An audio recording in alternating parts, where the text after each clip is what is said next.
Now, what are your names? Jenkins and Milliken. Well, Mr. Jenkins and Mr. Milliken, throw your guns to the ground and get on down here. That's it.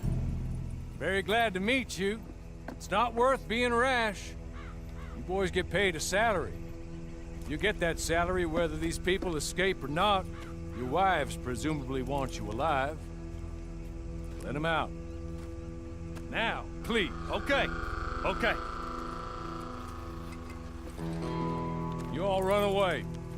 Aside from you. Try to stay out of trouble. This is a stroke of good fortune for all of you. Use it. Now, Mr. Jenkins and Mr. Milliken, be so kind as to quickly run away before somebody gets shot entirely unnecessarily. Go on, don't look back. Mr. Wendt, I believe it was $50 we agreed on. It was. Here's 50 each. Each? Yes. Now get out of here, both of you. My employer and I appreciate your professionalism. All we did was stand there and look tough. And you did it fantastically well. Good day, gentlemen. Now, ma'am, how about you pick up these guns and we move out?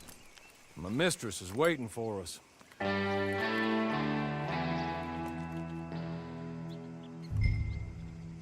Come along. And you better get on this horse.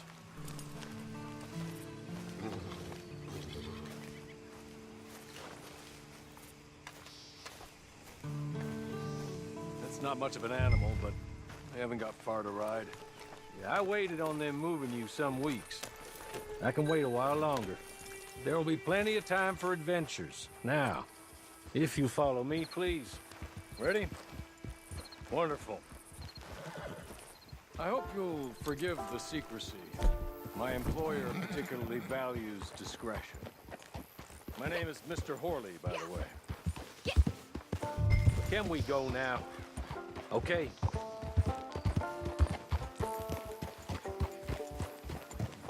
"6 months at Sisika Penitentiary, awaiting a hanging for a murder you did not commit. Must have felt a whole lot longer, my friend.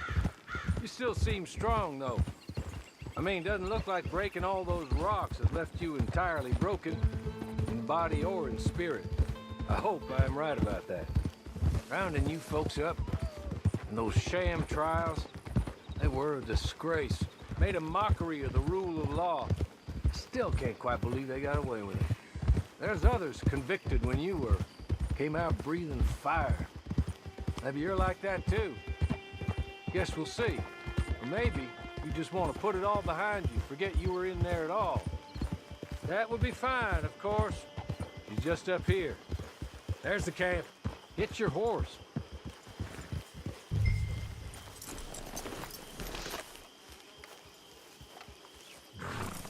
I'll wait.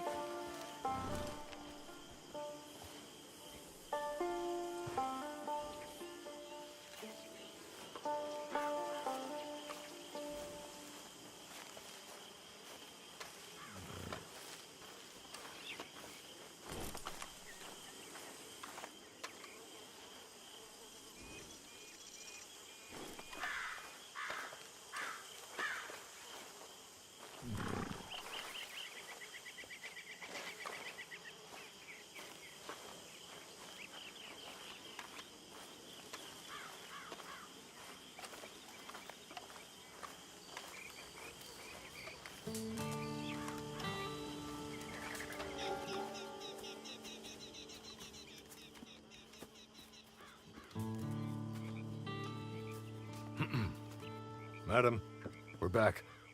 Hello. Jessica Leclerc, how do you do? What did you tell her?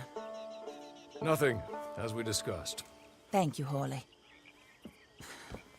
I do hope we haven't inconvenienced you dreadfully. But seeing as you were due to be hanged in a week, I'm sure you don't object too strongly. I know you're innocent. Well, not perhaps exactly innocent, but not guilty of what you were accused. I know you and those who were with you that died were little more than patsies, and that you were set up by one of 3 men or a woman, possibly by all of them. I can't be sure, but that is all I know so far. And one of these people also made Mrs. Leclerc a widow. And I will avenge my husband's death, so help me God. but I will not avenge it upon them who did not cause it, or caused it unwittingly. Anyway, I'm sure this is all a touch confusing and melodramatic. Where are my manners?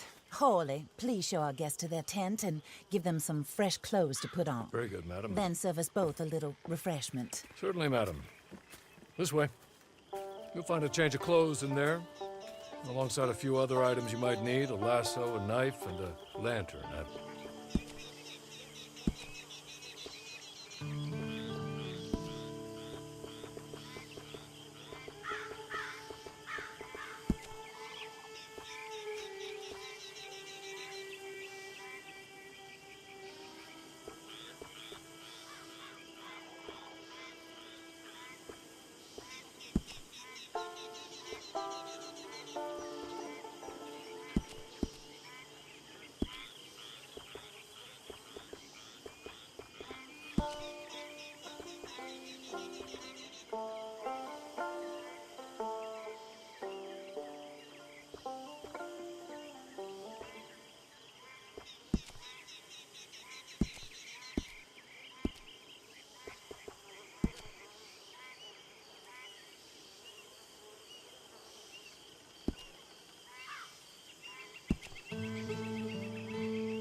That looks more comfortable.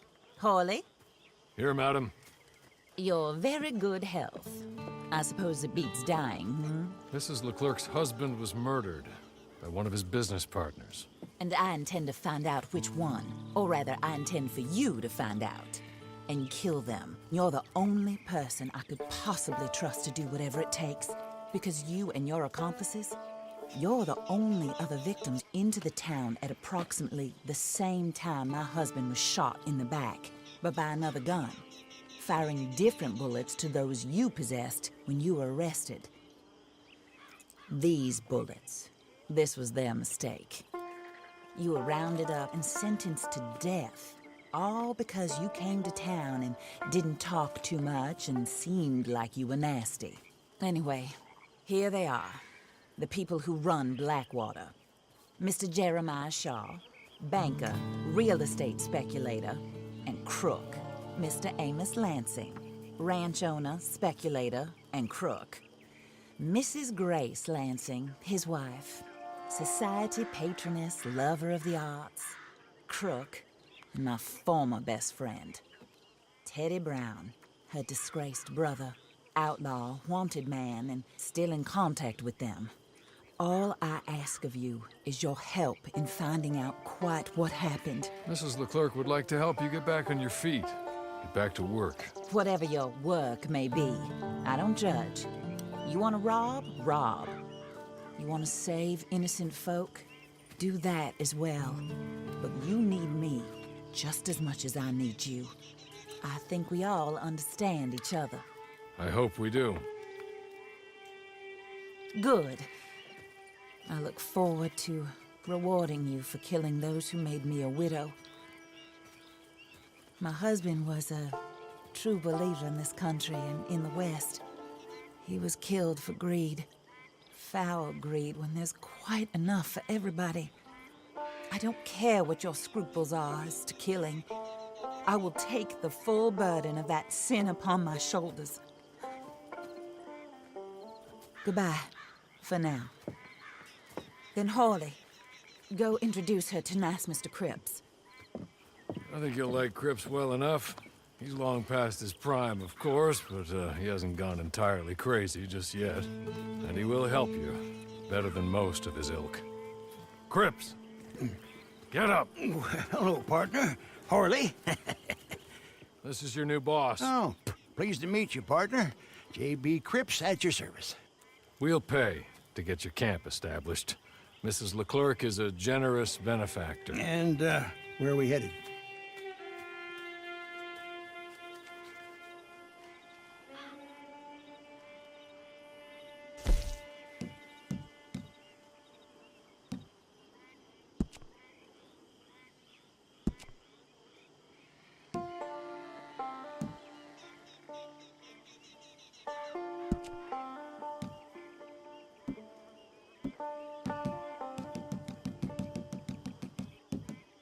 Oh, and, madam, while Cripps is establishing your camp, perhaps you can go to the station and see the clerk, then head to see Clay Davies.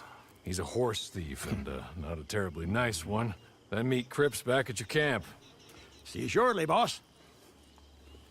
Good luck. The